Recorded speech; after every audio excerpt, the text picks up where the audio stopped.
Good morning, everyone. Welcome to Lowell Elementary. Lowell is the neighborhood that will be the model for neighborhood revitalization for our community. But as we were having discussions earlier this morning with Deputy Secretary Sims, we believe for the nation. We're following some really strong core principles. One is that it's a community-led effort. We are asking the community what they need. The city is coordinating the response through the various departments, and we're responding to those needs. And we continue to have that dialogue as we cross things off of our priority list. We are following best practices from other communities. We're learning from their successes and mistakes, but we intend Lowell to become a best practice of using tools not only to improve the physical environment, but to improve the lives of the people who live here.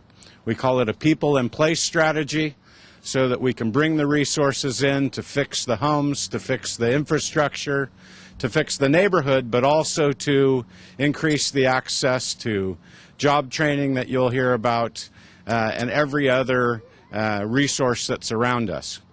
We're following a very simple process where we are working with coordinating the neighborhood through Elaine Robles, our neighborhood revitalization manager. We're coordinating all of the city departments so that they have clear goals and they're reporting each month on how they're achieving those goals. And then we report that back to the neighborhood. And then we have the additional layer of all of the other agencies that have resources that can help us be successful in this effort. Other local government agencies, from schools to universities, county government services and others, to the faith-based community, nonprofit community, and of course the business community. On top of that, we're taking the federal resources that are available to us, the stimulus funds that came to us in the form of community development block grants, and focusing those funds on planning efforts which will remove a lot of the underlying planning issues that have held back these neighborhoods since the 1950s and 60s, and assure that everything that goes forward will meet a new, higher community standard. Additionally, we're taking funds that we received through the Neighborhood Stabilization Program, and we're focusing a large percentage of those funds on purchasing and renovating homes in this particular neighborhood and putting those homes into the hands of local families at a very affordable price. So a couple of things about the Neighborhood Stabilization Program. One is that it can help foreclosed homes, but something that's often overlooked is that it can also help abandoned homes. And so as you look through this neighborhood, you'll see a mixture of both. But we really want to target a lot of the homes that have been vacant and boarded up, become crime problems over the years, and put those homes back into good shape and hand them over to families who are going to love and care for their homes and for the neighborhood. So I want to thank all the staff that's working on this, the community that has taken time to get involved, and all of the other partners that we're bringing into this effort so that we can take what we learn here and we can take it to every other neighborhood that has needs in the city of Fresno. And with that, I'm going to introduce you to one of our superstar neighbors. Cece Vega is going to come up and talk about her experiences. Come on up, Cece.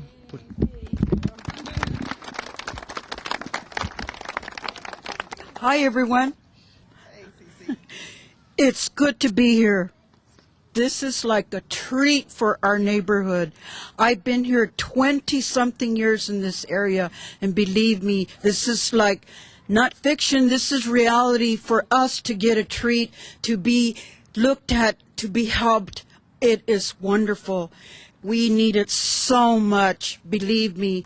The decay that's been here over the years, the blight, we need help with education, work, training, anything that we can get help with, believe it or not, we need it.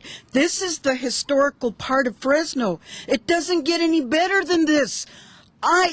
You get off the 180 and you come into town and you see a big old Grizzly Stadium and City Hall. doesn't get any better than this, folks. It's been long coming for a long time. I'm honored to live in this area, and I have been a visionary. Little did I know that this day was going to be here today, and all of these neighbors, believe it or not, they've all come together. Everyone has stepped up to the plate. City Hall has stepped up to the plate. The police department has stepped up to the plate. The neighbors have stepped up to the plate. We're all doing our part. And I'm so honored that this is happening. But this vision, I want to see it become a reality. I want for the help to be in this area so we can show not just our community, but the government and the whole country that it can be done. And we do it with helping neighbors, helping neighbors. Well done. Thank you. Well said. We want to bottle that. Now I'm going to introduce another one of our major partners. The Fresno County Workforce Investment Board is the city's major partner for job training and workforce development. Blake's going to come up. While he's coming up, I want you to notice the kids that are standing behind me because they want to be on TV today. So if you can make sure to get some shots of them. Everybody wave. Everybody, all the kids, say hi, Mom. Say hi, Dad. Say hi, Grandma. Okay. So they're excited about that. And while Blake's coming, just to give you some specifics of the activities that have been going on here, code enforcement has 97 cases that have been opened and closed, meaning that the code violations have been resolved. There's another 175 citations that are ready to go out. What we're doing with code is we're imposing the standard, but then we're finding ways to help people in the neighborhood meet those standards. On October 24th, there'll be 1,000 volunteers in Lowell to do fence repairs in this neighborhood. There's been a stepped-up effort on crime suppression, resulting in a number of arrests, and we can go into those details later if you'd like, and a number of improvements made to the parks and other things like that. So there are the little things that collectively make a big difference. So is Blake? Blake, here you are. Come on and talk about job training. Thanks, Mayor. The Fresno County Workforce Investment Board is excited to be a part of this process in helping the residents of this neighborhood. We have a county-wide mandate, so we serve people throughout Fresno County, but we're going to focus resources on this area to make sure that the residents are aware of all of the different federal resources they can get.